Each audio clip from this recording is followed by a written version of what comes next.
Hello, beautiful friends. I am Laurel Bleadon-Maffei with Illuminating Souls, and I welcome you to this episode of Sleepy Bedtime Blessings, a podcast to help you relax, rest, and hopefully drift off into a beautiful experience of sleep.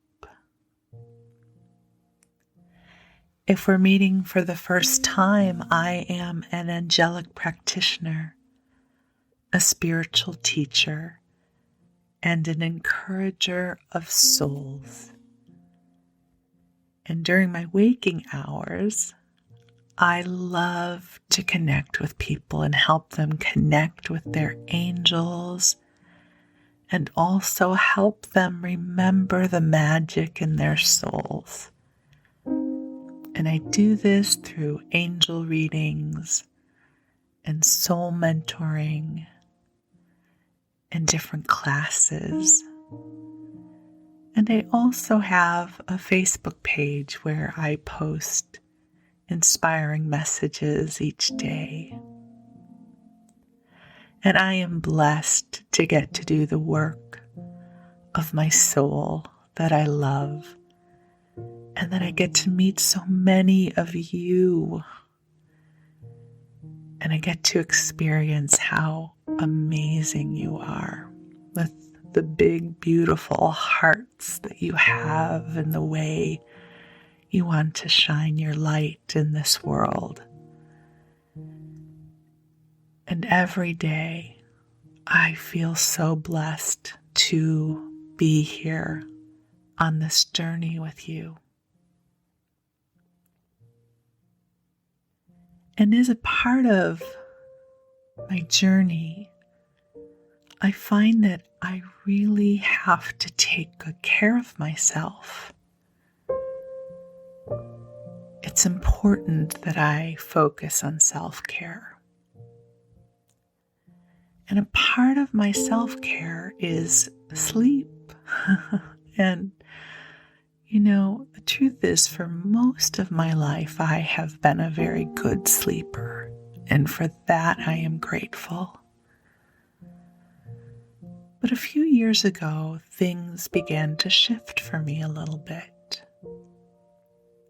It could have been the age I was at or what was happening in the world.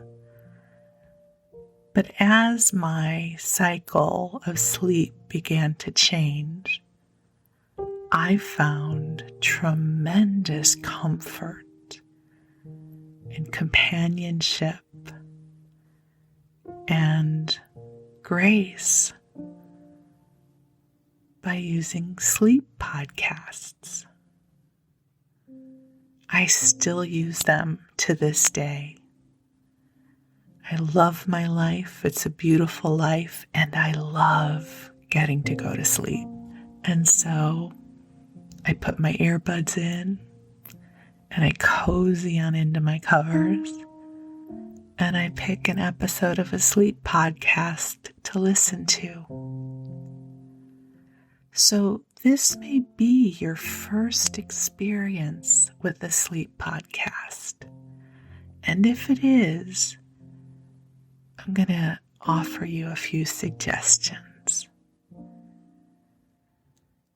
I find it helpful to use earphones.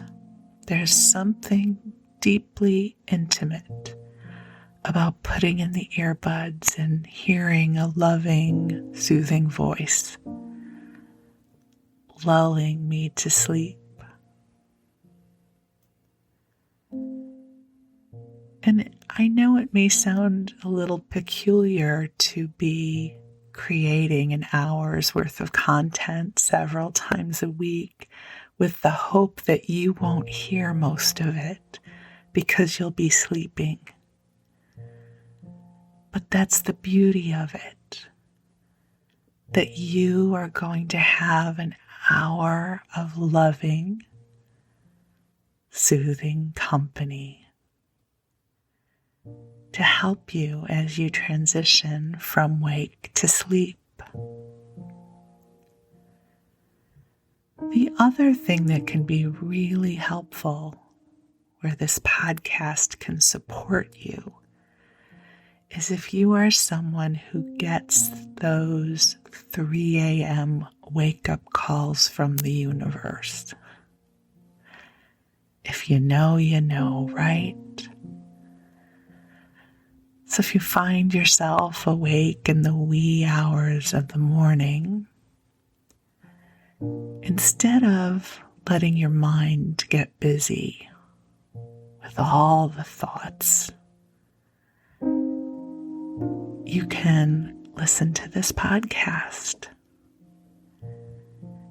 And I'll tell you a bedtime story. And even if for some reason you don't fall asleep, I promise I'll be good company for you. So I want to invite you to get cozy and comfortable if you're not already there. And I'm going to invite the angels in to join us here. The angels are divine beings of light, filled with love. And whether you believe that angels exist, or if you just want to imagine them as figures in a fairy tale, one way or another you will get to experience the beauty of their presence. So take a beautiful breath in and out. And beautiful, beloved angels, I invite you to join us here. And I am so deeply grateful for the love you are shining upon us all. I ask that you infuse this broadcast with love, with healing, with a deep sense of well-being. And I ask that each beloved soul who listens to this broadcast receive blessings of love.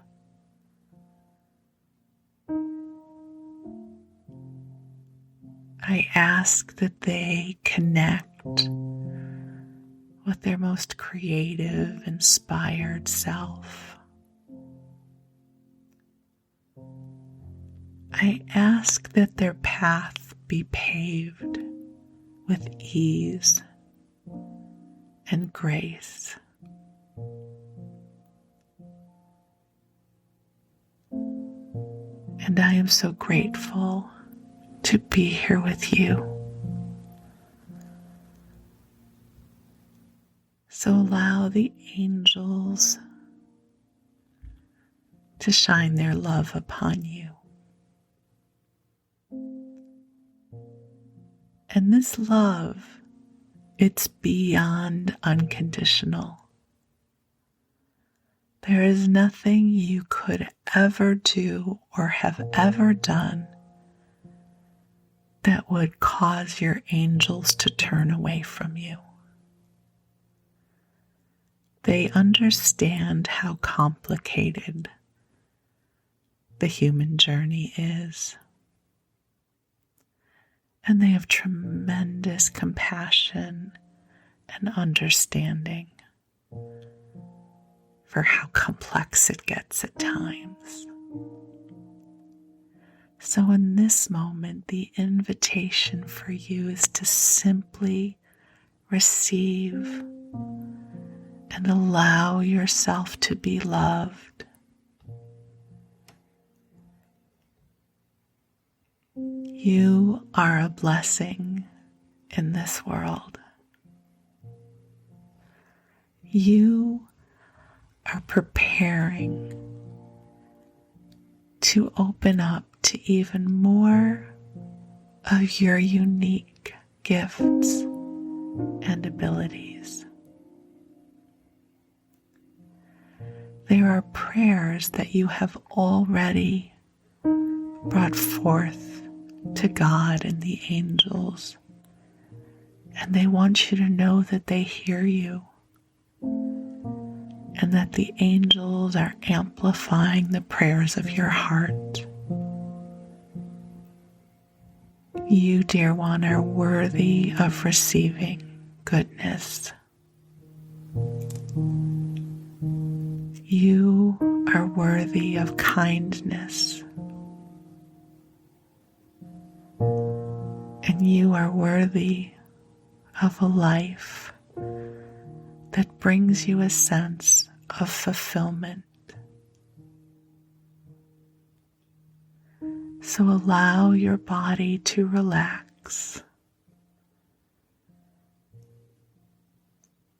and allow yourself to complete the energies of this day that has been, so that you can be transported into a sense of rest and well-being. Your soul is filled with light, and this light is helping you remember your way. You are doing so much better than you know. And we affirm in this moment that when tomorrow arrives, it will arrive with blessings in your name. I am so deeply grateful for the gift of you. Even if we have never met, I feel the true beauty of your spirit. I feel the love with which you hold this world in your heart. And I am honored to get to spend this time with you. So you tuck in tight, you cozy up. It's okay for you to let go and sleep, and the angels will watch over you. And I'm going to read you a bedtime story. Tonight's story is the next installment of A Little Princess by Frances Hodgson Burnett. It was one of my favorite books growing up, and I went back and reread it a few months ago and fell in love with it all over again. So we're going to pick up tonight. We're sort of in the middle of chapter 3. And to bring you up to speed, the story is about Sarah Crew, a little girl who gets sent away to Miss Minchin's seminary, which is a boarding school for young women in London. Her father is stationed in India. He is known as Captain Crew, and he has just brought her there. And she's finding her way. Her father is very wealthy and loving and indulgent, and he has outfitted Sarah with everything she could possibly ever need and want, including a very special doll named Emily. And we're joining the story while all of the young ladies are in Miss Minchin's classroom. And there was just an incident with Monsieur Defarge, who is the French teacher, and the recognition that Sarah's French is flawless, which puts Miss Minchin ill at ease. And Sarah is gaining the attention of the other girls, including Ermengarde. And this is where we pick up our story. When lessons were over and the pupils gathered together in groups to talk, Sarah looked for Miss St. John, and finding her bundled rather discontently in a window seat, she walked over to her and spoke.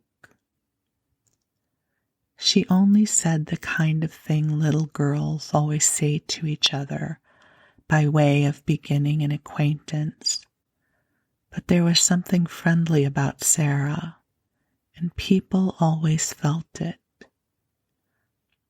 "What is your name?" she said. To explain Miss St. John's amazement, one must recall that a new pupil is, for a short time, a somewhat uncertain thing. And of this new pupil, the entire school had talked the night before until it fell asleep quite exhausted by excitement and contradictory stories. A new pupil with a carriage and a pony and a maid and a voyage from India to discuss was not an ordinary acquaintance. "My name's Ermengarde St. John," she answered. "Mine is Sarah Crewe," said Sarah. "Yours is very pretty. It sounds like a storybook." "Do you like it?" fluttered Ermengarde. I like yours." Miss St. John's chief trouble in life was that she had a clever father. Sometimes this seemed to her a dreadful calamity.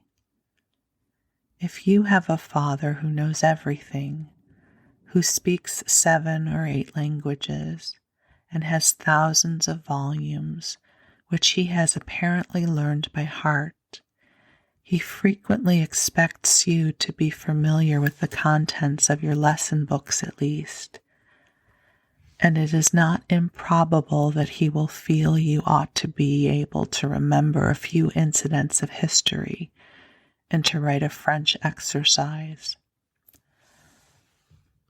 Ermengarde was a severe trial to Mr. St. John. He could not understand how a child of his own could be notably and unmistakably dull, who never shone in anything. "Good heavens," he had said more than once as he stared at her. "There are times when I think she is as stupid as her Aunt Eliza." If her Aunt Eliza had been slow to learn and quick to forget a thing entirely when she had learned it, Ermengarde was strikingly like her. She was the monumental dunce of the school, and it could not be denied. "She must be made to learn," her father said to Miss Minchin. Consequently, Ermengarde spent the greater part of her life in disgrace or in tears. She learned things and forgot them, or if she remembered them, she did not understand them. So it was natural that, having made Sarah's acquaintance, she should sit and stare at her with profound admiration. "You can speak French, can't you?" she said respectfully. Sarah got onto the window seat, which was a big, deep one, and tucking up her feet, sat with her hands clasped around her knees. "I can speak it because I have heard it all my life," she answered. "You could speak it if you had always heard it." Oh no, I couldn't, said Ermengarde. I never could speak it. Why? Inquired Sarah curiously. Ermengarde shook her head so that the pigtail wobbled. You heard me just now, she said. I am always like that. I can't say the words, they're so queer. She paused a moment and then added with a touch of awe in her voice, You are clever, aren't you? Sarah looked out of the window into the dingy square where the sparrows were hopping and twittering on the wet iron railings and the sooty branches of the trees. She reflected a few moments. She had heard it said very often that she was clever, and she wondered if she was, and if she was, how it happened. I don't know, she said, I can't tell. Then seeing a mournful look on the round, chubby face, she gave a little laugh and changed the subject. Would you like to see Emily? She inquired. Who is Emily? Ermengarde asked, just as Miss Minchin had done. Come up to my room and see, said Sarah, holding out her hand. They jumped down from the window seat together and went upstairs. Is it true? Ermengarde whispered as they went through the hall. Is it true that you have a playroom all to yourself? Yes, Sarah answered. Papa asked Miss Minchin to let me have one because, well, it was because when I play I make up stories and tell them to myself, and I don't like people to hear me. It spoils it if I think people listen. They had reached the passage leading to Sarah's room by this time, and Ermengarde stopped short, staring, and quite losing her breath. You make up stories, she gasped. Can you do that as well as speak French? Can you? Sarah looked at her in simple surprise. Why, anyone can make up things, she said. Have you never tried? She put her hand warmly on Ermengarde's. Let us go very quietly to the door, she whispered. And then I will open it quite suddenly, and perhaps we may catch her. She was half laughing, but there was a touch of mysterious hope in her eyes, which fascinated Ermengarde, though she had not the remotest idea what it meant, or whom it was that she wanted to catch, or why she wanted to catch her. Whatsoever she meant, Ermengarde was sure it was something delightfully exciting. So quite thrilled with expectation, she followed on her tiptoe along the passage. They made not the least noise until they reached the door. Then Sarah suddenly turned the handle and threw it wide open. Its opening revealed the room quite neat and quiet, a fire gently burning in the grate, and a wonderful doll sitting in a chair by it, apparently reading a book. Oh, she got back to her seat before we could see her, Sarah explained. Of course they always do. They are quick as lightning. Ermengarde looked from her to the doll and back again. Can she walk? She asked breathlessly. Yes, answered Sarah. At least I believe she can, and at least I pretend I believe she can, and that makes it seem as if it were true. Have you never pretended things? No, said Ermengarde, never. Tell me about it. She was so bewitched by this odd new companion that she actually stared at Sarah instead of at Emily, notwithstanding that Emily was the most attractive doll person she had ever seen. Let us sit down, said Sarah, and I will tell you. It's so easy that when you begin, you can't stop. You just go on and on, doing it always. And it's beautiful, Emily. You must listen.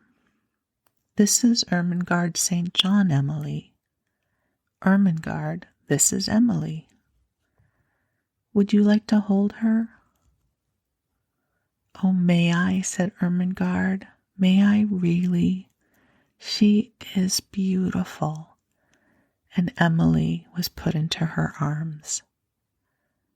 Never in her dull short life had Miss St. John dreamed of such an hour as the one she spent with the new queer pupil before they heard the lunch bell ring and they were obliged to go downstairs.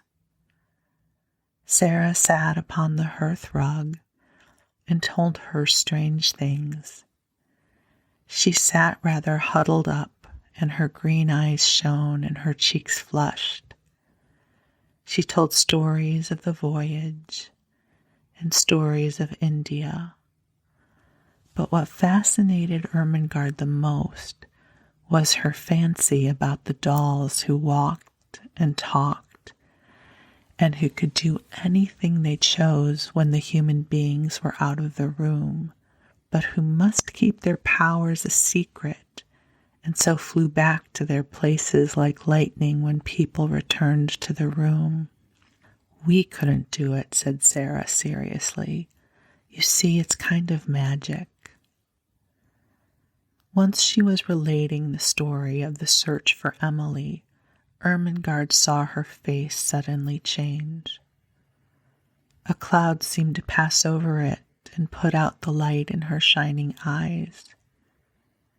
She drew her breath in so sharply that it made a funny, sad little sound, and then she shut her lips and held them tightly closed, as if she was determined either to do or not to do something. Ermengarde had an idea that if she had been like any other little girl, she might have suddenly burst out sobbing and crying, but she did not. Have you a pain? Ermengarde ventured. Yes, Sarah answered, after a moment's silence. But it is not in my body. Then she added something in a low voice, which she tried to keep quite steady, and it was this. Do you love your father more than anything else in all the whole world? Ermengarde's mouth fell open a little. She knew that it would be far from behaving like a respectable child at a select seminary to say that it never had occurred to you that you could love your father, that you would do anything desperate to avoid being left alone in his society for 10 minutes.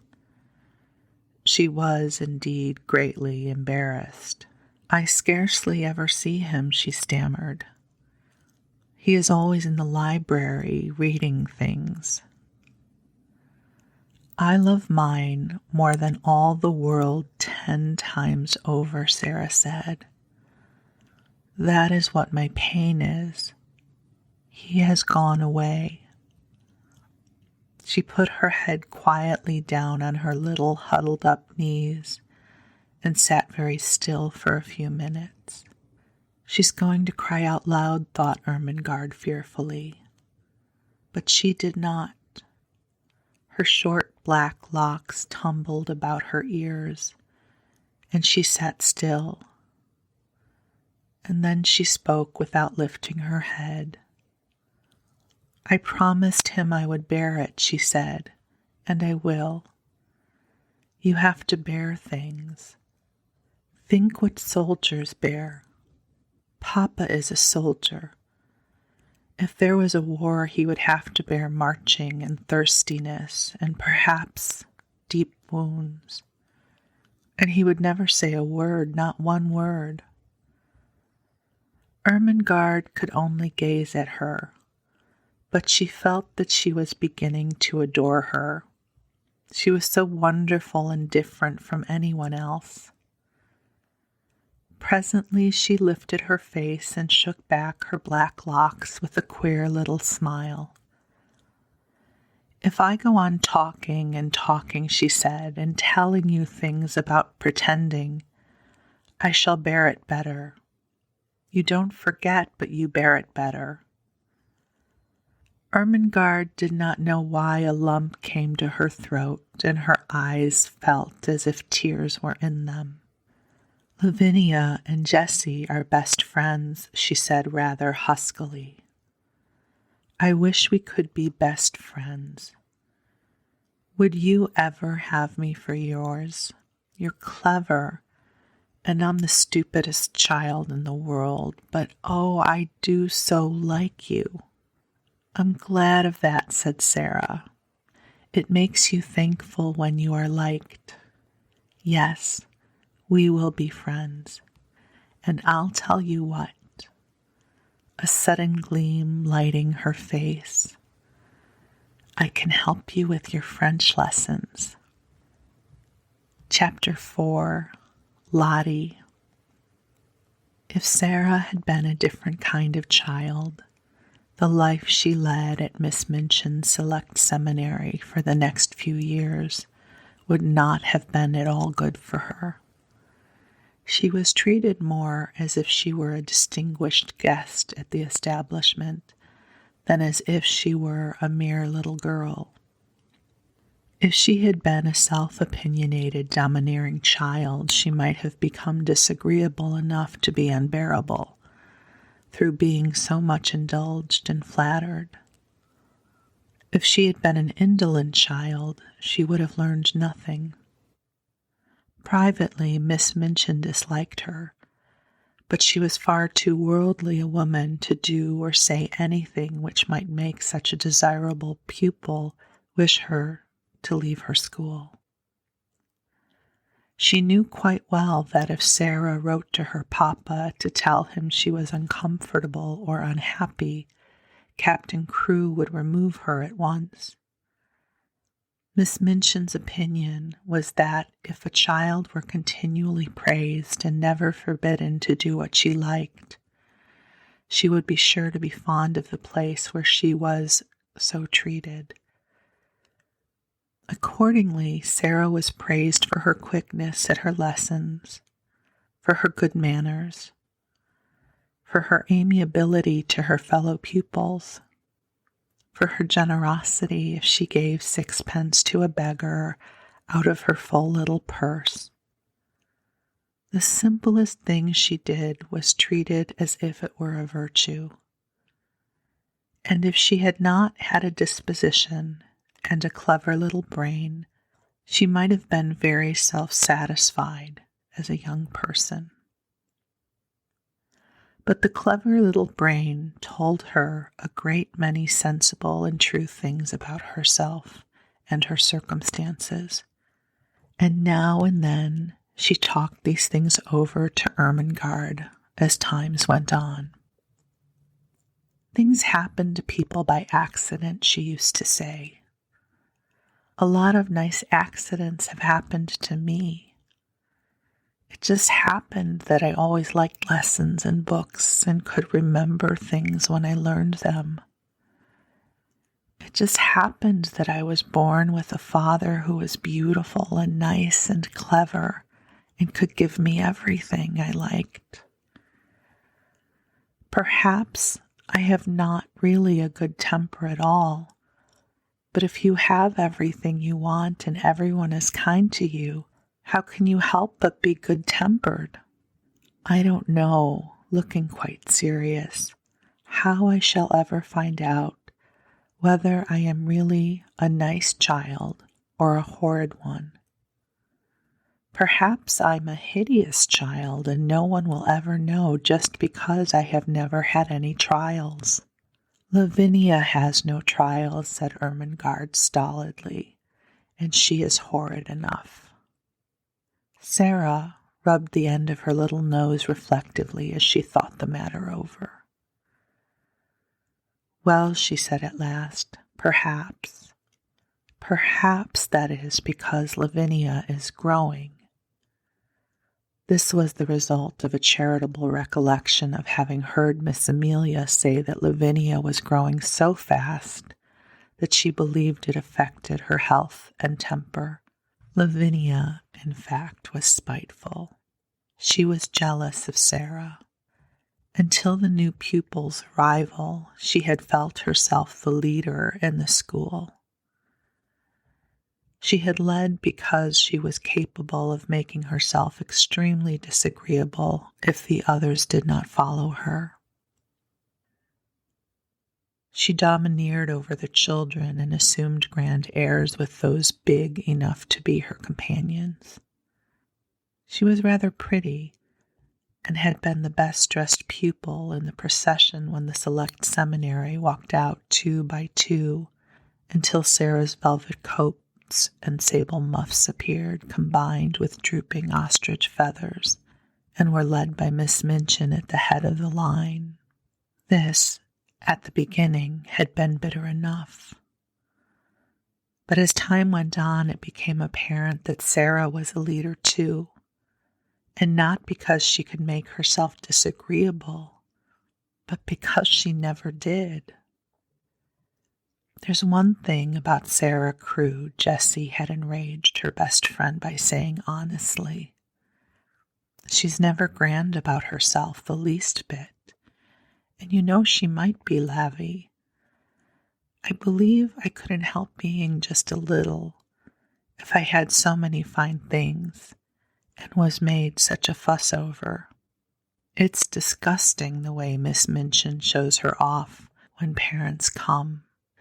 Dear Sarah must come into the drawing room and talk to Mrs. Musgrave about India, mimicked Lavinia in her most highly flavored imitation of Miss Minchin.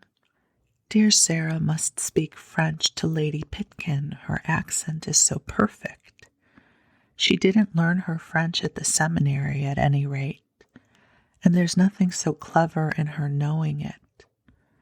She says herself she didn't learn it at all, she just picked it up because she always heard her papa speaking it.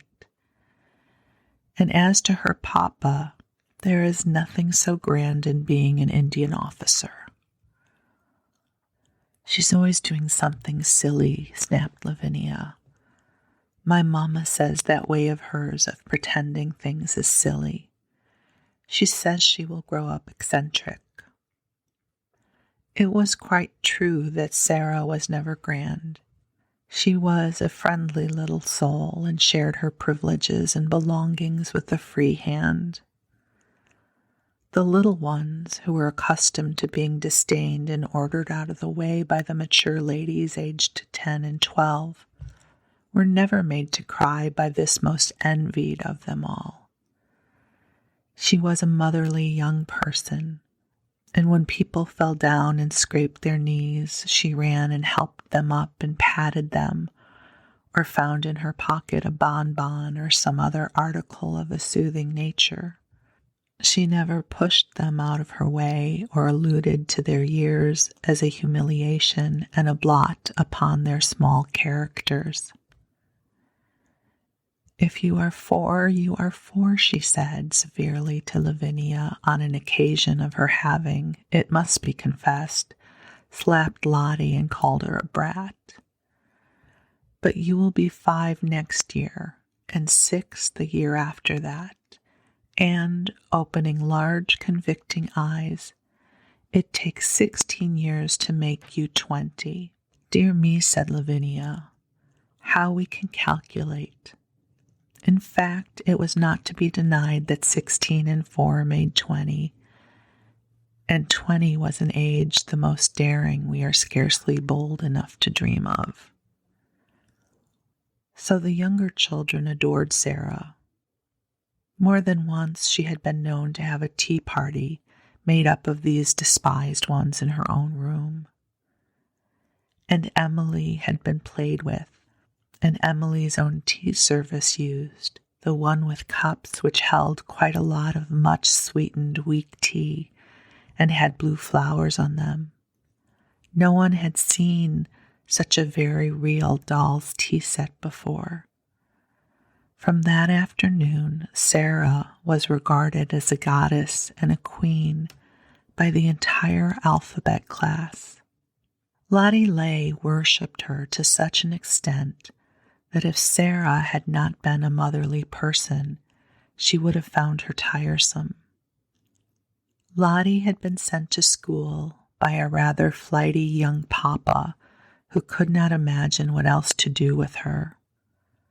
Her young mother had died, and as the child had been treated like a favorite doll or a very spoiled pet monkey or a lapdog ever since the first hour of her life, she was a very appalling little creature. When she wanted anything or did not want anything, she wept and howled, and as she always wanted the things she could not have and did not want the things that were best for her, her shrill little voice was usually to be heard uplifted in wails in one part of the house or another. Her strongest weapon was that in some mysterious way she had found out that a very small girl who had lost her mother was a person who ought to be pitied and made much of. She had probably heard some grown-up people talking her over in the early days after her mother's death, so it became her habit to make great use of this knowledge. The first time Sarah took her in charge was one morning when, on passing a sitting room, she heard both Miss Minchin and Miss Amelia trying to suppress the angry wails of some child who, evidently, refused to be silenced. She refused so strenuously indeed that Miss Minchin was obliged to almost shout in a stately and a severe manner to make herself heard. "What is she crying for?" she almost yelled. Oh, Sarah heard. "I haven't got any mama." "Oh, Lottie," screamed Miss Amelia. "Do stop, darling. Don't cry. Please don't." "Oh," Lottie howled tempestuously. "Haven't got any mama." "She ought to be whipped," Miss Minchin proclaimed. "You shall be whipped, you naughty child."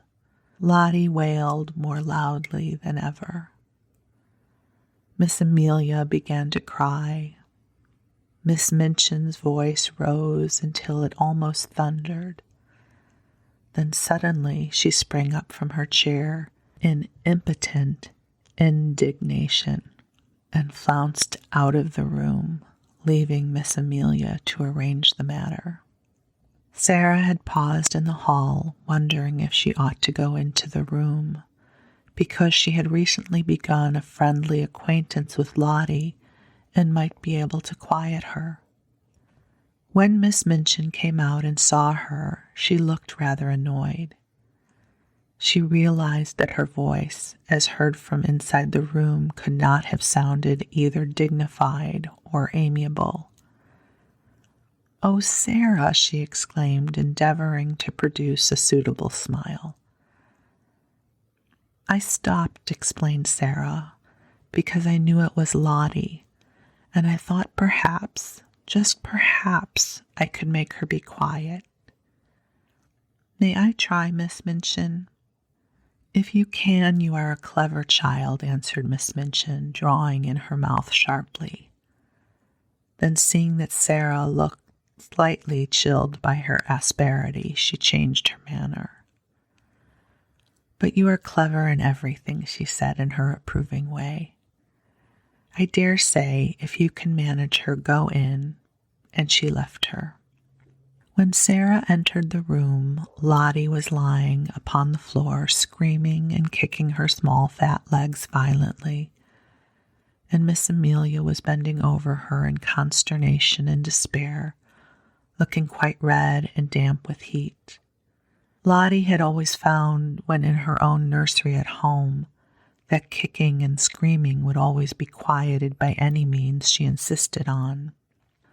Poor plump Miss Amelia was trying first one method and then another. "Poor darling," she said one moment. "I know you haven't any mamma. Poor—" And then in quite another tone, "If you don't stop, Lottie, I will shake you. Poor little angel there. You wicked, bad, detestable child, I will smack you. I will." Sarah went to them quietly. She did not know at all what she was going to do, but she had a vague inward conviction that it would be better not to say such different kinds of things quite so helplessly and excitedly. "Miss Amelia," she said in a low voice, "Miss Minchin says I may try to make her stop. May I?" Miss Amelia turned and looked at her hopelessly. "Oh, do you think you can?" she gasped. "I don't know whether I can," answered Sarah, still in her half-whisper, "but I will try." Miss Amelia stumbled up from her knees with a heavy sigh, and Lottie's fat little legs kicked as hard as ever. "If you will steal out of the room," said Sarah, "I will stay with her." "Oh, Sarah," almost whimpered Miss Amelia, "we never had such a dreadful child before. I don't believe we can keep her." But she crept out of the room and was very much relieved to find an excuse for doing so. Sarah stood by the howling, furious child for a few moments and looked down at her without saying anything. Then she sat down flat on the floor beside her and waited. Except for Lottie's angry screams, the room was quite quiet. This was a new state of affairs for little Miss Lay, who was accustomed, when she screamed, to hear other people's protest and implore and command and coax by turns, to lie and kick and shriek, and to find the only person near you, not seeming to mind in the least, attracted her attention. She opened her tight-shut, streaming eyes to see who this person was, and it was only another little girl. But it was the one who owned Emily and all the nice things, and she was looking at her steadily and as if she was merely thinking. Having paused for a few seconds to find this out, Lottie thought she must begin again, but the quiet of the room and of Sarah's odd, interested face made her first howl rather half-hearted. "I haven't any mamma," she announced, but her voice was not so strong. Sarah looked at her still more steadily, but with a sort of understanding in her eyes. "Neither have I," she said. This was so unexpected that it was astounding. Lottie actually dropped her legs, gave a wriggle, and lay and stared. A new idea will stop a child crying when nothing else will. Also, it was true that while Lottie disliked Miss Minchin, who was cross, and Miss Amelia, who was foolishly indulgent, she rather liked Sarah, little as she knew her. She did not want to give up her grievance, but her thoughts were distracted from it, so she wriggled again after a sulky sob, said, "Where is she?" Sarah paused for a moment because she had been told that her mamma was in heaven. She had thought a great deal about the matter, and her thoughts had not been quite like those of other people. "She went to heaven," she said, "but I am sure she comes out sometimes to see me, though I don't see her. So does yours. Perhaps they can both see us now, Perhaps they are both in this room. Lottie sat bolt upright and looked about her. She was a pretty little curly-headed creature, and her round eyes were like wet forget-me-nots. If her mamma had seen her during the last half hour, she might not have thought her the kind of child who ought to be related to an angel. Sarah went on talking. Perhaps some people might think that what she said was rather like a fairy story, but it was all so real to her own imagination that Lottie began to listen in spite of herself. She had been told that her mamma had wings and a crown, and that she had been shown pictures of ladies in beautiful white nightgowns who were said to be angels. But Sarah seemed to be telling a real story about a lovely country where real people were. There are fields and fields of flowers, she said, forgetting herself as usual when she began, and talking rather if she were in a dream. Fields and fields of lilies, and when the soft wind blows over them, it wafts the scent of them into the air, and everybody always breathes it because the soft wind is always blowing. And little children run about in the lily fields and gather armfuls of them and laugh and make little wreaths, and the streets are shining. And people are never tired, however far they walk.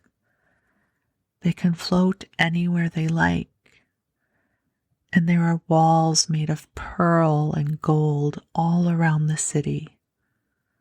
But they are low enough for the people to go and lean on them and look down onto the earth and smile and send beautiful messages.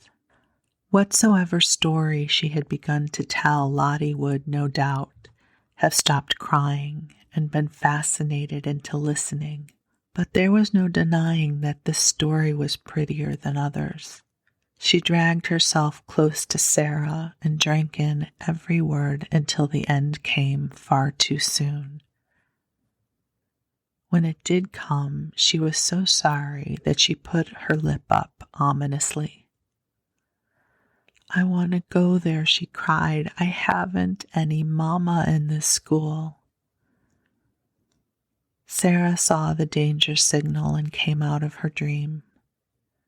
She took hold of the chubby hand and pulled her close to her side with a coaxing little laugh. "I will be your mama," she said. "We will play that you are my little girl and Emily shall be your sister." Lottie's dimples all began to show themselves. "Shall we?" she said. "Yes," answered Sarah, jumping up to her feet. "Let us go and tell her, and then I will wash your face and brush your hair," to which Lottie agreed quite cheerfully, and trotted out of the room and upstairs with her, without seeming even to remember that the whole of the last hour's tragedy had been caused by the fact that she had refused to be washed and brushed for lunch, and Miss Minchin had been called in to use her majestic authority. And from that time Sarah was an adopted mother. Chapter 5. Becky. Of course, the greatest power Sarah possessed, and the one which gained her even more followers than her luxuries, and the fact that she was the show pupil, the power that Lavinia and certain other girls were most envious of, and at the same time most fascinated by in spite of themselves, was her power of telling stories, and of making everything she talked about seem like a story, whether it was one or not. Anyone who has been at school with a teller of stories knows what the wonder means, how he or she is followed about and besought in a whisper to relate romances, how groups gather round and hang on the outskirts of the favored party in the hope of being allowed to join in and listen. Sarah not only could tell stories, but she adored telling them. When she sat or stood in the midst of a circle and began to invent wonderful things, her green eyes grew big and shining. Her cheeks flushed, and without knowing that she was doing it, she began to act and made what she told lovely or alarming by the raising or dropping of her voice, the bend and sway of her slim body, and the dramatic movements of her hands. She forgot that she was talking to listening children. She saw and lived with the fairy folk or the kings and queens and beautiful ladies whose adventures she was narrating. Sometimes, when she had finished her story, she was quite out of breath with excitement and would lay her hand on her thin little quick-rising chest and half laugh as if at herself. "When I am telling it," she would say, "it doesn't seem as if it were only made up.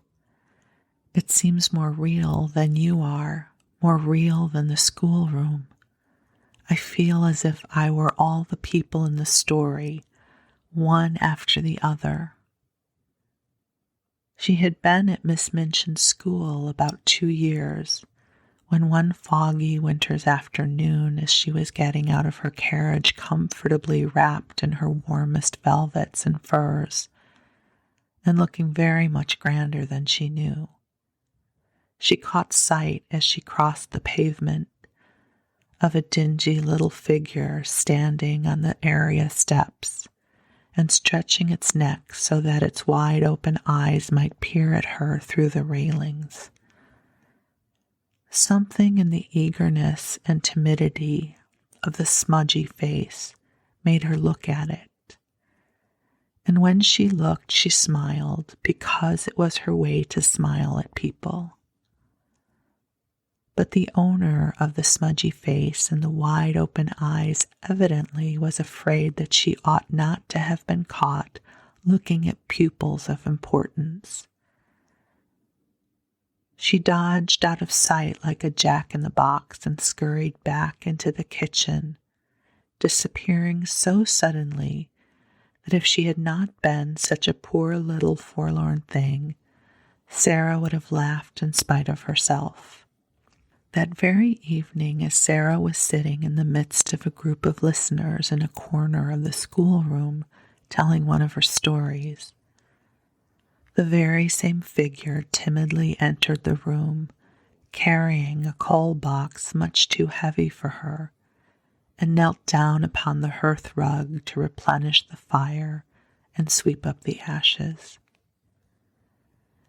She was cleaner than she had been when she peeped through the area railings, but she looked just as frightened. She was evidently afraid to look at the children or seemed to be listening.